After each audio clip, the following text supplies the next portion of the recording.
いいね、顔だな。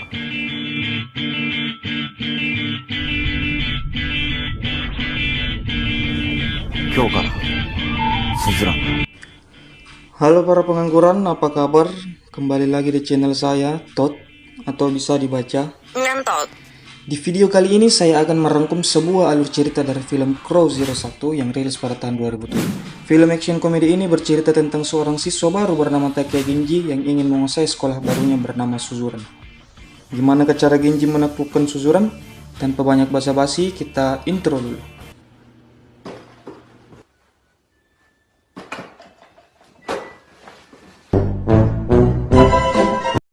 Film diawali dengan seseorang yang akan dieksekusi. Kemudian scene berganti ke sebuah sekolah bernama Suzuran.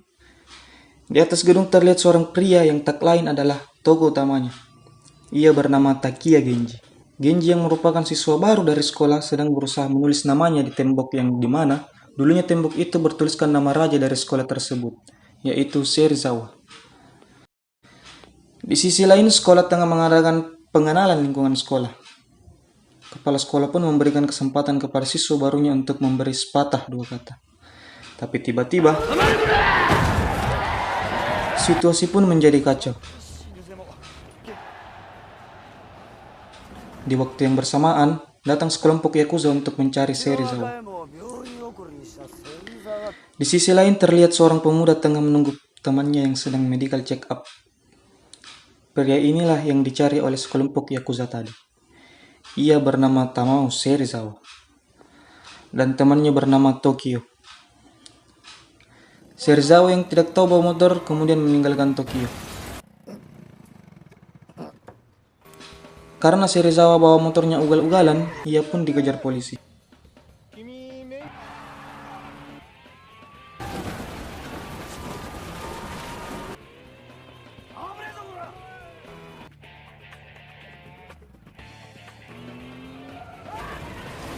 Scene berpindah ke Genji yang tengah melewati lapangan. Karena sekelompok Yakuza mengira Genji adalah Serizawa, mereka pun menyerang Genji. Namun mereka lah yang babak belur. Serizawa yang sudah sampai ke sekolahnya seketika heran karena melihat orang yang tak ia kenal sudah membuat tamunya babak belur. Tak lama, polisi pun datang dan menangkap Serizawa.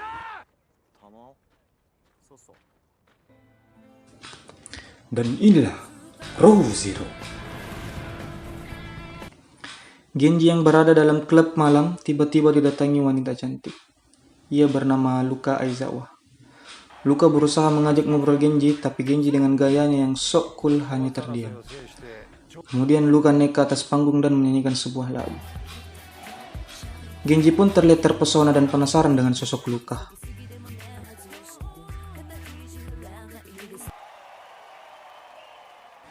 Scene berganti ketika Genji pulang ke rumah. Ayah Genji yang merupakan bos Yakuza bertanya ke Genji perihal sekolahnya yaitu Suzuran. Lalu Genji menjawab, "Saya akan menguasai Suzuran dan ketika saya sudah siap, saya akan menggantikan posisimu sebagai bos Yakuza dan akan lebih baik dari dirimu." Ayahnya pun tersenyum. Di pagi hari, Serizawa yang tengah bermain mahjong menanyakan siapa yang mencoret tembok itu. Dan Tokyo yang merupakan teman SMP-nya Genji sudah mengetahui kalau itu ulah Genji. Lalu menjawab, itu perbuatan siswa baru. Saat mereka sedang asik-asik bermain mahjong, Genji tiba-tiba datang dan dengan santainya menendang meja tersebut. Pria yang bernama Tokaji ingin melempar kursi ke Genji tapi dihalangi oleh Tokyo. Serizawa pun emosi dan ingin menghantam Genji, tetapi Tokyo kembali menghalangi dengan alasan kalau ingin mengalahkan raja pertama, kalahkan dulu siswa kelas 2 yang bernama Rindama. Kemudian si biji kembar datang dan menantang Serizawa. Tetapi mereka kalah lalu menjadi anak buah Serizawa.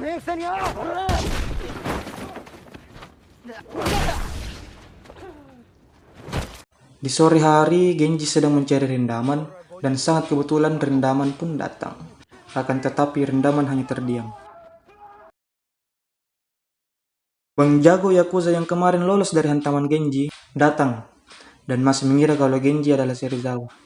Ia berniat memukul Genji tapi Genji dengan gampangnya menghindar lalu memukul balik.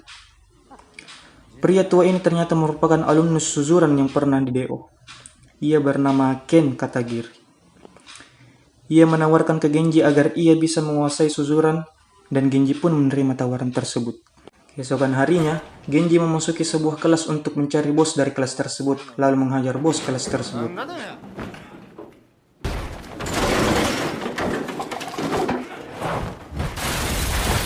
Bos kelas tersebut mengaku kalah, kemudian menjadi anak buah Genji. Ia bernama Chuta. Di sisi lain, Katagiri bertemu dengan bos Yakuza, lalu ia ditampar karena ia tak bekerja dengan baik. Scene berganti ke Tokyo yang sedang menceritakan masa lalunya dengan Genji. Serizawa mengatakan siapa saja yang menghalanginya, dia pasti akan hancur. Tiba-tiba penyakit Tokyo kambuh. Di malam hari, Genji mengadakan technical meeting bersama Chuta dan Katagiri untuk membahas cara menguasai Suzuran. Dimulai dengan membantai siswa baru, lalu membantai kelas 2, tetapi tidak dengan rendaman karena ia berada di level yang berbeda. Dan sebenarnya ia merupakan penjaga Suzuran. Dan tak lupa dengan bos kelas C yaitu Makise. Chuta memberitahu kelemahan Makise yaitu wanita. Singkat cerita, mereka mencari wanita yang akan mereka bawa untuk dijadikan teman kencan Makise. Kemudian Genji menemui Makise. Bukan untuk mengajak bertarung, tetapi Genji menawarkan Makise untuk berkencan dengan seorang wanita. Makise pun menerima tawaran itu. Di sisi lain, siswa kelas 2 berambut pirang yang bernama Wasio Gota mengajak Serizawa untuk bertarung. Tetapi Serizawa dengan gampangnya menghajar siswa tersebut. Sini emang siswanya pada sok jagoan anjir. Tek-tek dikit udah merasa sok jago bangsa.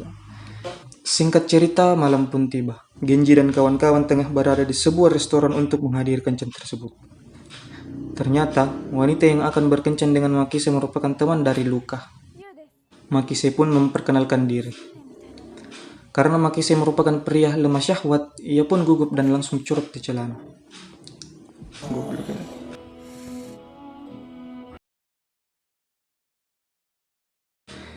Karena Makise yang sayangan, kencan pun gagal. Akhirnya Katagiri menggunakan plan B, di mana Chuta akan berperan sebagai penjahat, lalu menggoda wanita tersebut. Luka dengan emosi langsung menancapkan sebuah garpu ke kepala Chuta yang mengakibatkan Makise keceplosan dan mengatakan rencana mereka. Kemudian Luka tersadar bahwa ini hanyalah settingan belaka. Luka dan teman-temannya pun kecewa lalu pergi. Genji pun menangis karena kejadian tadi.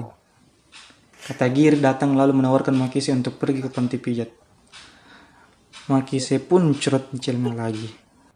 Genji membelikan Makise sebuah celana wanita. Makise pun terlihat senang karena menganggap itu hal yang lucu. Mereka pun berteman.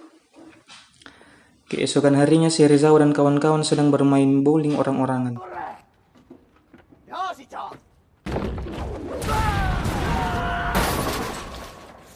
Kemudian salah satu teman Serizawa datang untuk melaporkan kalau Genji sudah merekrut Makise yang kemudian akan merekrut Izaki yang merupakan bos dari kelas D.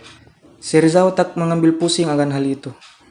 Di sisi lain, pria bernama Izaki menghampiri siswa kelas 1 bernama Hiromi, di mana Hiromi sudah menjadi bos kelas 1 karena mengalahkan semua siswa kelas 1 yang lain. Singkat cerita, Genji ingin merekrut Izaki, tetapi Izaki memberi persyaratan kalau Izaki lah yang akan melawan Serizawa. Segerombol siswa datang dan Izaki pun mengatakan tidak ada yang namanya pertarungan bersih. Genji pun melawan mereka.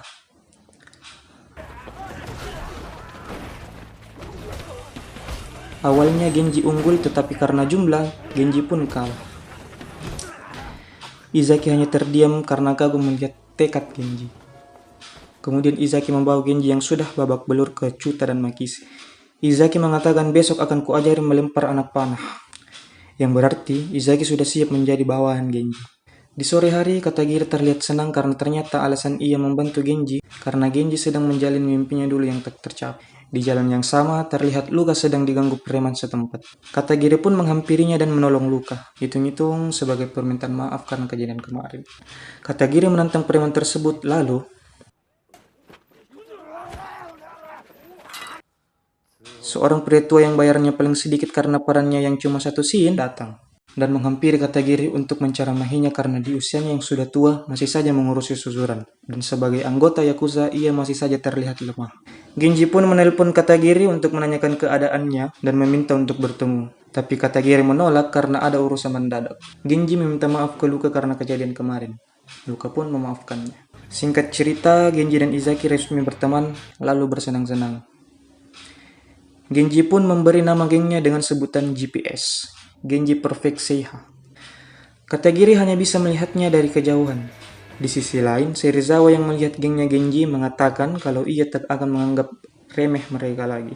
Dan ia berniat naik ke puncak yang berarti ia ingin benar-benar menjadi raja di Suzuran. Kemudian Izaki yang seorang diri didatangi oleh Tokaji dan anggota Serizawa yang lainnya yang bertujuan untuk mengeroyok Izaki. Tokaji mengatakan tidak ada pertarungan bersih di peperangan. Singkat cerita, Genji dan kawan-kawan melihat Izaki yang terikat dan sudah babak belur. Genji yang emosi ingin balas dendam akan tetapi Izaki melarangnya karena Genji masih kekurangan anggota. Di malam hari, Genji tak sengaja ketemu Serizawa dan Tokio. Lalu Genji ingin menghajar Tokio tetapi dihalangi oleh Serizawa. Tiba-tiba penyakit Tokio kambuh. Kemudian Serizawa membawanya ke rumah sakit. Ternyata Tokio mengidap penyakit aneurisma di otaknya dan harus segera dioperasi. Scene berganti ke Genji yang menghajar semua siswa di Suzuran yang bertujuan untuk merekrut mereka. Akan tetapi Makise berusaha menghalangi karena tidak setuju dan itu merupakan hal yang tidak benar. Kemudian seorang siswa melapor kalau Chuta sedang diserang. Genji pun menghampirinya dan terlihat Chuta sudah babak belur. Genji berniat balas dendam, tapi Makise melarangnya dan tak mau mengikuti Genji lagi. Genji pun hanya terdiam lalu melompat ke kolam renang. Singkat cerita, Genji menemui Katagiri untuk meminta pendapatnya. Katagiri pun menyemangati Genji. Genji mengatakan alasan ia masuk ke Suzuran untuk mengalahkan ayahnya yang merupakan bos Yakuza dari Ryusekai. Katagiri kaget karena baru mengetahui kalau Genji merupakan anak dari Hideo, yaitu bos Yakuza Ryusekai. Ini beda bos ya dengan bosnya si Katagiri. Singkat cerita, Tokaji dan kawan-kawan berniat menjebak Genji tanpa sepengetahuan Serizawa, di mana Tokaji menyuruh siswa kelas 2 yang bernama Bando untuk menculik Luka. Tokaji menawarkan beberapa siswa untuk menjadi anggotanya asalkan Bando menyanggupi rencana Tokaji. Di sore hari, Makise dan Chuta sudah merekrut 30 siswa kelas 1 dan sudah siap untuk bertempur melawan Serizawa. Tetapi semua keputusan ada di tangan Genji. Tiba-tiba Genji datang dan mengajak Makise untuk bertarung dengan syarat apabila Genji menang, Makise akan menjadi anggotanya kembali. Tetapi karena rasa hormat Makise terhadap Genji, ia menolak bertarung dan menjadi teman Genji kembali. Di sisi lain, Katagiri menghadap ke bosnya yang akan diberi tugas untuk membunuh Genji. Katagiri menjelaskan kalau Genji merupakan anak dari bos Yakuza Clan Ryusekai. Dan jika kita membunuh Genji yang merupakan pewaris Clan Ryusekai, mereka pasti tak akan diam. Bos Katagiri pun bersikap bodoh amat dan mengatakan kalau itu terjadi, kita akan perang. Singkat cerita, Katagiri menemui Genji untuk membunuhnya. Akan tetapi, Katagiri mengurungkan niatnya tersebut. Kemudian Serizawa datang untuk memberitahu keadaan Tokio. Genji ingin menunggu Tokio sembuh agar geng GPS dan Serizawa dapat bertarung. Tetapi Serizawa menolak dan mengatakan membawamu ke rumah sakit adalah hadiah cepat sembuh untukmu. Lalu Serizawa pergi. Katagiri yang menceritakan keluh kesahnya tiba-tiba memukul Genji. Sebelum Katagiri pergi, ia mengatakan ke Genji untuk naiklah ke puncak. Singkat cerita, Izaki sudah pulih dan bertemu kembali dengan teman-temannya. Di sisi lain, Luka yang sedang pulang dari tempat kerjanya dikepung oleh sekelompok geng yang mengenakan jaket berlogo tengkorak. Lalu Luka diculik. Katagiri mendatangi kediaman ayahnya Genji untuk melaporkan kalau sebelumnya ia diperintahkan oleh bosnya untuk membunuh Genji. Tetapi ia tak dapat menyanggupinya. Kemudian Katagiri memberi sebuah surat untuk diberikan ke Genji. Di sisi lain, Luka menelpon Genji untuk meminta pertolongan karena ia dan temannya tengah diculik oleh sekelompok geng yang mengenakan jaket berlogo tengkorak. Dan Luka mendengar nama Bando. Kemudian Genji dan kawan-kawan mendatangi markasnya Bando. Lalu, kedua kubu saling bertarung.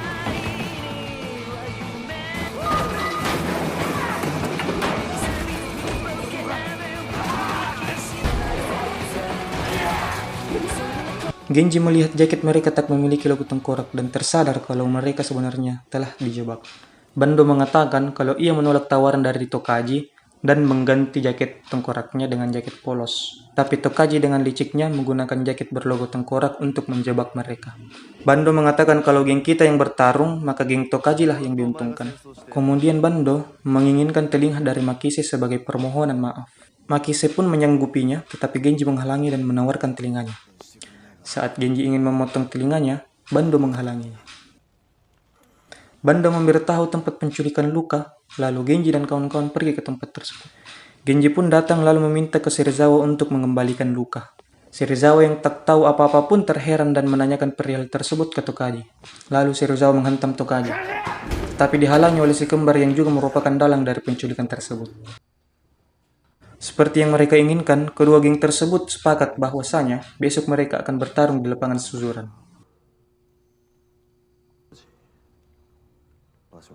Saat Genji pulang ke rumah, ia diberi surat yang diberi oleh Katagiri. Kemudian membacanya. Ayah Genji mengatakan kalau Katagiri sudah mengorbankan dirinya untuk Genji. Sebelumnya, ia diberi tugas untuk membunuh Genji, tetapi Katagiri tak menyanggupinya. Genji pun emosi dan ingin balas dendam, tetapi ayahnya mengatakan kalau biarkan saja. Ini adalah jalan ninja yang dipilih Katagiri. Jangan menyia-nyiakan pengorbanannya. Genji pun mengerti dan mengurungkan niatnya. Singkat cerita, hari yang ditunggu-tunggu pun telah tiba. Di saat hujan deras, Genji dan kawan-kawan menuju ke suzuran untuk berperang. Katagiri yang akan dieksekusi, dan Tokyo yang akan menjalani operasi. Salah satu yang tak ikut bertarung mengatakan kalau GPS akan kalah karena kalah jumlah, di mana GPS hanya beranggotakan 70 orang, sedangkan geng Serizawa 100 orang.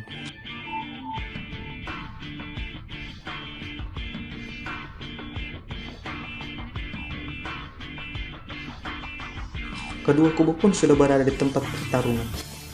Dan akhirnya, pertarungan epik pun dimulai.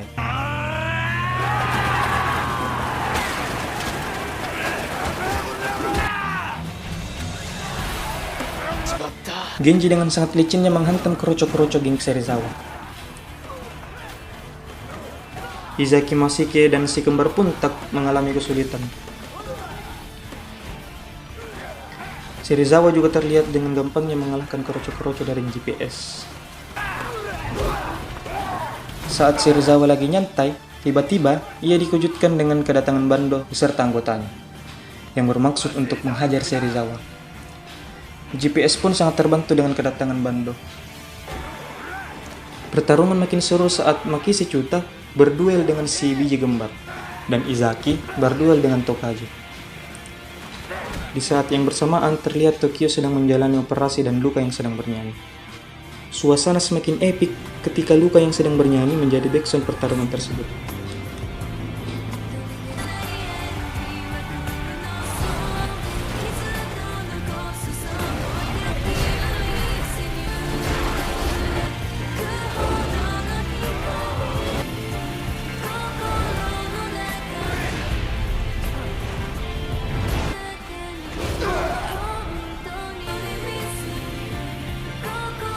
Akhirnya, kedua kubu terlihat sudah terkapar dan hanya menyisakan Genji dan Serizawa.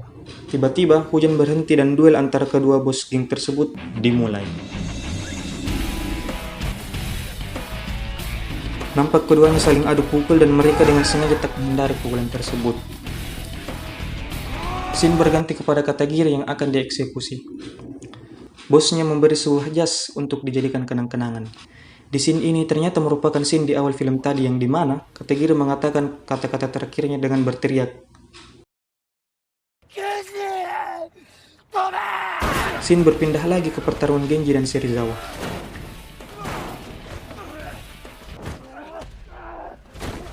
Teman-teman mereka memberi semangat. Nampak Genji dan Serizawa sudah babak belur dan bahkan kesulitan untuk berdiri. Tetapi dengan semangatnya, mereka tetap adu pukul walaupun pukulan tersebut terlihat tidak lebih sakit dari pukulan seorang anak bayi.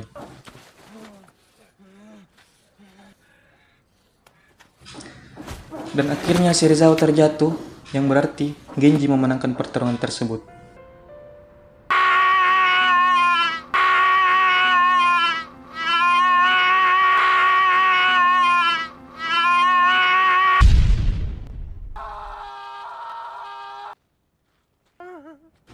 Serizawa yang sudah babak belur mendapat sebuah telepon dan diberi informasi bahwasanya Tokyo berhasil menjalankan operasi tersebut. Serizawa dan kawan-kawan pun terlihat senang. Di saat yang bersamaan terlihat Katagiri yang masih hidup, karena faktanya jas yang diberikan oleh bosnya tersebut merupakan jas anti peluru, yang berarti bosnya membiarkan Katagiri hidup. Katagiri pun menangis lalu berterima kasih. Di akhir cerita, Genji yang mengalahkan Serizawa mendatangi Rendaman untuk bertarung. Karena kalau Genji belum mengalahkan Rendaman, maka ia belum bisa menguasai Suzuran. Rendaman pun berkata, Kau tidak akan menguasai Suzuran seperti halnya kau mengalahkan Serizawa. Nanti akan ada orang baru. Begitulah Suzuran. Kau terus bertarung lalu lulus. Panakluk hanyalah angan. Genji tersenyum lalu menyerang Rendaman. Akan tetapi, Rendaman dengan gampangnya menangkis serangan Genji, lalu memukul balik dan menendang Genji.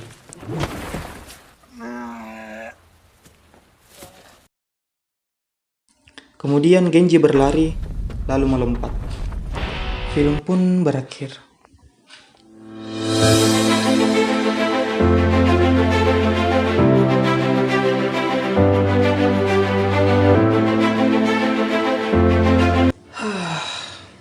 Capek coy. Nonton filmnya, narasikan filmnya, record narasinya, edit videonya pula. Makanya ya dong subscribe channel ini. Jangan lupa like dan komennya juga. Film Crozeri ini emang film yang paling memorable. Saya sendiri nonton film ini di zaman saya masih SMP dulu. Dimana waktu itu teman saya pada sok jagoan semua anjir. Jalannya yang sok-sokan, dikit-dikit teriak, dikit-dikit teriak. Ya, tapi film ini emang mengajarkan kita bagaimana cara baku hantam dengan baik dan benar. Oke, makasih sudah nonton videonya. Saya ingatkan kembali lagi nih, jangan lupa subscribe, like dan komen. Saya Tot pamit undur diri. Salam pengentotan.